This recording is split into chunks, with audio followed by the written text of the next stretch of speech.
Hey, welcome back, ladies and gentlemen. This is Luke from Kildumbra. I tried a couple times doing this stream and keep screwing it up. Sorry, it's been a while since we've been able to sit down and do a video. I've been just pretty busy, man, with real life stuff. Trying to grind for achievements. It's pretty tough. I ain't gonna lie. And kind of hitting a roadblock with some things, and trying to get through it. But I have all the faith in the world that we'll get through it. But anyway, I had some time today. I have been playing an Esper predominantly the entire time since launch. I haven't even made an alt. Um, I'm still having a ton of fun with the class. I love all the different things you can do with the class, and different builds you can make. And I like testing them to see which one seems to give me better damage or worse damage. And also how it builds, into rotations, priorities, and things of that nature. I've been doing a lot of healing as of late, and some of you guys who've been following me on YouTube and Twitch have seen me go into a lot of healing builds for adventures and whatnot. But the purpose of this video, before I go on another tangent, is to talk about PvP with the Esper, specifically damage. And even more specifically, we're going to be talking about not arenas. We're not going to be talking about, the different aspects of PvP so much, other than just the things that I've done, which are practice grounds. More specifically, like Walatiki Temple and Bloodsworn, Halls of the Bloodsworn. And we're going to kind of talk about our build and see how the abilities are useful in different PvP matches. Okay. So first, before I dive into the abilities, let's talk about a couple things that guildies have helped me out with, and reading the forums have helped me out with. Let's talk about some stat thresholds. First off, if you're going to do PvP at level 50, I highly encourage you, even if you're just going to do practice grounds, to get your PvP offense and PvP defense to about 40% or higher. Seems to do really well. I wouldn't go too much higher, because if you do, you sacrifice stats, damaging stats to be exact, in this build. And the same goes for healing as well. So just FYI information for you guys. So anyway, let's dive right into the build. First spell or ability I chose is Psychic Frenzy. It conjures 3 blades that deal damage, magic damage, to 5 foes and generate a psi point. And so one thing to note about this ability is, even though you conjure 3 blades, you only get a psi point if you land the first blade.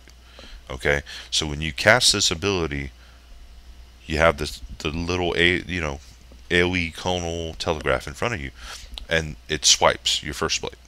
Okay, I just wanted to make sure that you guys are aware of that. So if you don't land that first blade, you don't get a psi point. But then you have a chance. It's a multi-tap ability, so you can hit it again and do another swipe with the second blade, and hit it a third time to swipe your third blade. So as you note, I took tier 4. The blades heal you for 25% of the damage they deal. So right now, I don't have a amp set, action set, specifically the amps and whatnot, to be able to tell you exactly how much help this gives you. But without specking into a PvP action set, I get right around 800 health, and that's if I land all 3 blades. Okay, and that's with my current assault power, and everything. So, it doesn't seem like much, and it's not. But it's something, if we got to use it anyway. Some people will say that you need to go up to tier 8, and I would if I had the points available. At 50, without buying the amp upgrade and the ability point upgrade, you're right around 41 ability points available to you, and I've used 40. and you're right around 45 amp points available, and I've used 44. So this is just, for a new 50 popping in. Okay. But if I had the points available, I would definitely go to tier 8 to get the side charge stack. It's similar to telekinetic strike. Okay, so at 6 stacks, you gain an additional psi point. Okay, so after 2 whole cast of Psychic Frenzy, I get an additional psi point. Not bad. Okay, the next ability is Mind Burst. Pretty much gone over this ability till my eyes have bled. But it's your main damage dealer, and it's a finisher. And somewhat of a longer range AoE telegraph. And it's, the damage that you do is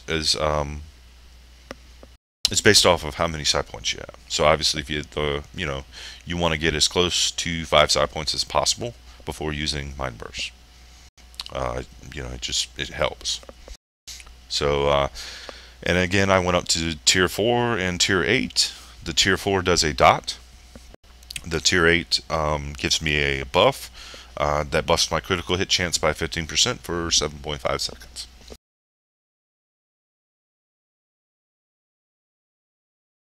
Now, some people will say, well, you need to go, why aren't you going Telekinetic Storm?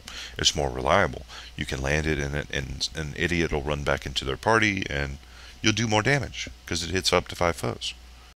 And it's just a playstyle thing. I mean, you can go this route, okay?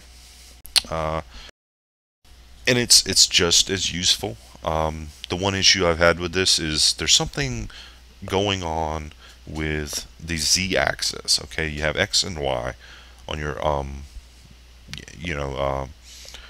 determining. It's just hard to land the spell. Okay, when you go over like landscape that is hilly, or maybe dips down, you'll find that this ability will completely miss, even though you've aimed it correctly on the target. Okay. And yeah, it's able to land on the target, and the target can run away, and it can still hit them, for the duration. But again, it's just a playstyle thing that I like Mind Burst better. Does a lot more damage, more quickly. And since PvP is predominantly about burst damage rather than sustained damage, I just go that route. Okay. The next spell is Spectral Swarm. I tier it up to tier 4. Basically what it does is it manifests 3 little phantom dudes, and they run at them, and they scare them, and they run, drive them kind of crazy, but it's a dot, damage over time, does magic damage every 1.25 seconds for 10 seconds, and upon using it, you get 1 psi point. Okay. Also, FYI on this ability, when you do use this psi point, or use this ability rather, and generate your psi point, you have a global cooldown. So in other words, you have to wait before you use another spell. So just something to keep in mind. I take the tier 4 because it gives 12% lifesteal, and the health, is unmitigated. It comes back to you. So even more survivability. Yes, please. The next ability I picked was Bolster. Not because of the healing it does, but more or less the psi point generation it does. You start with 2 ability charges, so you're able to get 2 psi points from using Bolster. Not going to talk too much about that ability. The next ability is Geist. Now, I know in my previous PvE builds, I was pretty harsh when it came to talking about Geist, because, it pulls straight from the tank, and them guys are already pissed off all the time anyway. So, don't need to piss them off more. But, okay, well, in PvP, it's actually useful. And where it is useful is that the tier 4. The tier 4, it grants 60% lifesteal, and the health again is transferred to you unmitigated. And what I like about all the utility spells, or most of the spells I've picked so far, is you'll notice that you have a red number percent, and you have a green number percent. So it's based off your assault power and your support power. So, it's pretty nice. Again, a lot of times I'll use this, pre-pull or pre-engagement, and get it out there and let it do its thing while I'm doing other things, like damaging spells and whatnot. So again, won't talk about that too much. These last three abilities can be switched around as you see fit for the situation or the engagement you're going against. This is just something I picked. I like having the ability to root someone, get back out away from them a little bit, even though I'm melee, and allow me to still do damage. It also allows me to kite to a certain extent my enemies. Incapacitate. It's a subdue, which means it knocks their weapon loose and they cannot use any abilities for 4 seconds is the base. But you can obviously tier this up to get a longer subdue. So again, it's a very nice ability. Again, what I love to do pre-engagement is when everybody jumps in and wants to kill everybody. It's like button heads in the middle or something for the Moody Mask. I like to run in, pop this, run back out real quick because they see an Esper and they're like, oh, hey, that's a cupcake. Let's kill that guy. But I run in and I use this ability and all of them can't cast anything. Or up to 5 foes, rather. Can't cast anything. And that's their front line. Their front line is usually jumping on your healers or your clothies, someone they can kill quickly and turn the advantage in their favor. That's what I've seen so far. This allows your team to get a leg up for a few seconds, even though they might be undergeared or possibly evenly geared. This might turn the engagement a little bit. So it's nice. What the mistake I've made a lot of times in engagements is to pop this and then immediately pop restraint because they can't go pick up their weapon because they're rooted. The problem I have with that ability is now that you've used all your CC, now what are you going to do when someone focuses you? Not much. You're going to fall over and die. Or cower in a corner. And hope to God a warrior doesn't see you. Because they just destroy me all the time. Even if they're not talented. Anyway, before I go on a tangent, the next ability I chose was Fade Out. It's very important to me when I'm going into PvP to be able to break out of some CC. It breaks out 1, but 1 is better than none. So, and I talked about PvP being high burst, but it's also high CC. Because a lot of people are trying to CC you to stop you from doing all your damage, or CC a healer from healing people, etc., etc. Now, depending on the particular BG that you're going into, I typically like to run this particular CC/CC breaker in Walatiki Temple. But when I'm in, say, Bloodsworn, I like to take Shockwave. And the reason for this is simply because, you have those platforms on the side of Bloodsworn, whether you're attacking or defending. And, let's say, you're getting a lot of people running over at you. So one thing I've done is, I've purposely ran to the edge of the platform. And so they're chasing after me to try to kill me because they think I'm a clothy and I don't know what the hell I'm doing. Or maybe I'm running. I don't know. And then I just laugh at them and run forward and hit Shockwave. And they just get all knocked off the platform. So it's pretty sweet. It's a knockback. And it does damage. That's a plus. But, that's obviously not why you take it.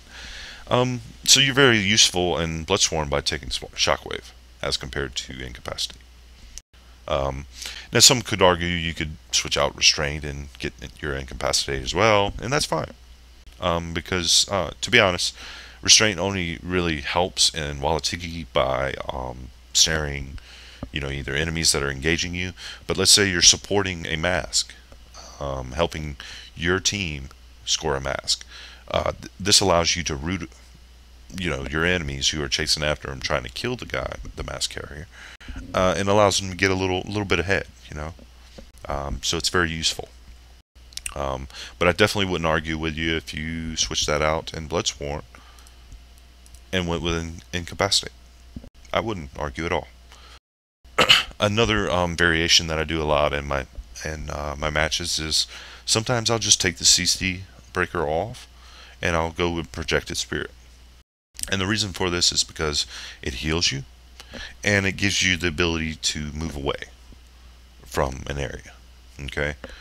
The tier 4s obviously makes it better because it generates a psi point and it makes you go further. But I didn't take it in this case. So, but that's also something you could switch out. You could switch out that and go to Projected Spirit if you want it. But again, Wildstar is one of those games that's very flexible. You can move your action set around a lot. I would highly discourage you from sticking with one build because you're depriving yourself of all your abilities that you have available in your arsenal. So switch them around and see what works for you best. That's how I learned about this. That's how I learned what works where was by testing it. Okay. I didn't just read forums and make this build. Okay. So anyway, talked enough about the abilities. Real quick on the amps. Now let me preface everything that I'm going to say from this point on, that I currently in game do not have an action set up, but if I did, it would look something similar to what I have right now, and what I'm fixing to show you. So anyway, diving into Assault, I took Assault Power because more Assault Power equals more damage, and we want more damage. I took a few of the tier 2 Assault things, amps rather. Follow Through is a good one. Landing an Assault Finisher grants some power, which also increases your assault power by 10.5% for 5 seconds. Another amp is the Power. Landing a critical hit grants an Empower, which increases your Moxie by 16% for 3 seconds. Moxie is your primary stat, so more damage. Wreckful, this one's okay. It's more or less to do more bursty damage, is the reason I take this out. Landing is 5 psi point Assault Finisher, grants some power. Increases your critical hit severity by 18% for 5 seconds. So for those who do not know, critical hit severity takes your critical hits. Let's say it does, we'll just throw a number out there, 1400 damage normally when you crit. Well, having more crit severity would mean that you might do, about 1700, 1800 more damage. Okay, so it's an increase by 400%, or 400 damage rather. Whenever you crit, you do stronger crits. That's the way I think of crit hit severity. So, but anyway, more burst. That's the reason I take that. Superiority, even though the tooltip's not updated, the recent patch actually had it to where when you were at 70% rather than 100% health, you gain in power, which increases your Moxie by 25% of your current maximum. Now, it's an amp that is still catered toward PvE. Okay, because let's be honest, in PvP you get focused, and you will drop below 70% health, no matter how good you are. So I didn't take that because I didn't think I would make very good use of it. True Sight, while above 3 sight points you gain Empower. Empower increases strike through chance by 8%. I don't take it because strike through is not an issue. Okay. I took Special Swarm on my amps, so I have it on my action set. Figment does not do that much damage even in PvE, so I don't see a point to have it in PvP. Okay, it's decent, yeah, it adds damage to your build, but for the amount of amp points that you're investing in this, I don't think it's worth it. Just my opinion. Now, Quick Response. Now, this is an amp that I think has its uses, and it could be pretty good. But again, it's one of those things where I don't really know if it's worth spending 6 amp points to get. So obviously we would be critical hitting with our finishers, hopefully. Um, and it grants a 100% chance to reduce all your cooldowns by 55%. So I need to do some testing on this, to be perfectly honest with you guys. It sounds good on paper, but I'd like to see how it's implemented in game. So let me get back to you on that. I think it's really good on paper. It looks really good, especially considering a lot of my abilities have cooldowns, 25 seconds, 12 seconds. Even my 30 seconds. All the CC of the Esper is extremely long. So compared to other classes, so it might be worthwhile to get that. But anyway, moving on. Again, I won't dwell on PvP offense and defense because I talked about it at the beginning of the video. But I took those points, and I also took the defense PvP defense points. The humanity is the next amp that I want to talk about. Landing a finisher on a foe below 30% health deals an additional 43% magic damage. So when they get low, you kill them faster. So that's what I like. It actually, on a 1v1 scenario, gives you the advantage by having this amp, assuming that you're not fighting an Esper who also has this. So, but the next amp is Duelist. Landing a hit with a assault finisher has a 50% chance to grant Empower, which increases your PvP offense by 4.5% for 5 seconds. So again, obviously we're going to be landing assault finishers on people. So we're having use out of this amp. Okay, so I won't say too much about that. PvP offense is hard to gauge precisely how useful that is. So obviously people will argue with me and say that's not something I would get. I would go somewhere else. But until someone actually provides me with numbers that state that's not useful, I kind of find it hard not to go with it. Just my opinion. No remorse deals an additional 18% magic damage to snared foes. Again, since there are times where I don't always have restraint on my bar, I don't go with Sam. Okay, just my opinion. I went with lifesteal, up to 6%. So not much else to talk about in here. There's a couple here or there that looks like it would be useful. Like slow it down seems to synergize good with no remorse. Landing a hit has a 25% chance to apply a snare, which reduces their movement speed. Allows you to be able to either kite or chase. Not bad. Rupture, killing a foe has a 100% chance to spawn a health orb at their location, and it can be picked up to restore 360% health. This can only occur every 5 seconds. Now, on paper, this looks awesome. But in our current build, there's going to be, we have so much lifesteal, and that's what we're focusing on in this build. It's nice to have those orbs pop up, and when you need it, they're good to have. But, again, it's one of those things I don't think the amp points are worth it. Since, most of my engagements, for the most part, unless I get raped, by a warrior, I'm ending the engagements at almost full health anyway, or above half health. So having an orb that it restores my health is not gonna help me that much, I don't think. Okay. Again, this build is more centered around lifesteal. Okay. Obviously, you could switch some things around. For example, like people will want cooldown reduction or favor that over dash regen or CC resilience. What CC resilience does, and correct me if I'm wrong, obviously, is when you get CC'd and you have the breakout gameplay pop up, it allows you to break out it quicker. Obviously they have tap that, I think it's called, add-on that, once you hit the right button, breaks you out quicker. you know, maybe people won't see the reason to have this, but you still it still reduces the amount of time you have to hit that button or hold that button to break out a CC. So that's why I take it. Dash region. It increases my dash region. What that basically means is that, okay, I start with 2 dash tokens, they're called, and I use them. And there's a certain amount of time until I get that dash token back. This increases, or excuse me, rather it decreases the amount of time I have to wait for that dash token to come back up.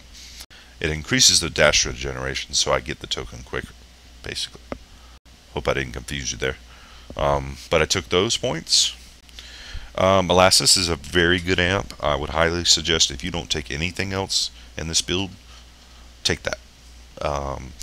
Being rooted, snared, or tethered grants an absorption effect that lasts for 5 seconds and absorbs 30% damage. This can only occur every 10 seconds.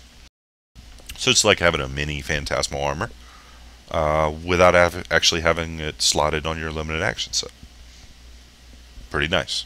And again, since PvP tends to have a lot of CC in it, this helps with the damage that you take. And that about covers it. I think that's about what I wanted to talk about. Again, let me talk about real quick that the Esper's rival, and each class has one, seems to be the warrior at this point. Whenever I see a warrior and he gets on me, I am super dead. I am cowering in the corner, kill me, so I can, you know, respawn and come back out and maybe kill something else. That's where I'm at with it. Warriors seem to be our rival. I won't say overpowered, because for the sake of argument, I'll let you make your own opinions there. But they seem to give me the most trouble. Spellslingers are, you know, somewhat give me trouble. As well as medics. Probably the one that I kill the most seems to be either other Espers, Spellslingers, every now and then an engineer. Because we're so mobile, it makes it hard for them to land their telegraphs for some reason on us. So, but anyway, those are the things that I've had a lot of fun with this build. Okay, and you know, I'm not saying you have to do this thing. Obviously, Wildstar is again one of those games where you can be very flexible with your build and do a lot of things with it. Okay, this just so happens to be a lifesteal build. If you prefer a stationary build, go for it. The only thing that I would warn you about doing stationary builds is that unless your positioning is absolutely perfect and they don't focus you, you are going to die a lot. And you better have a lot of CC on your bar. Because, like I said, you know, a warrior looks at me and I'm dead. Pretty much, you know, in PvP so far as the Esper. But, so anyway, enough of my ramblings. I hope you guys enjoyed the video, and I hope you'll check back next time. Not sure what we'll go into next time, but, again, if you like what you saw, follow me on, Twitch. My, username is BigDogLP. And if you, for all the YouTube users out there, subscribe. Give me some comments, feedback. If you don't like something that I'm doing in my videos, please let me know. I do look at all that feedback, and as long as it's constructive, I will read it and take it into consideration, you know, on other videos. So again, this is Luke from Guild Number, signing off. Hope you guys have a good night. We'll see you next time.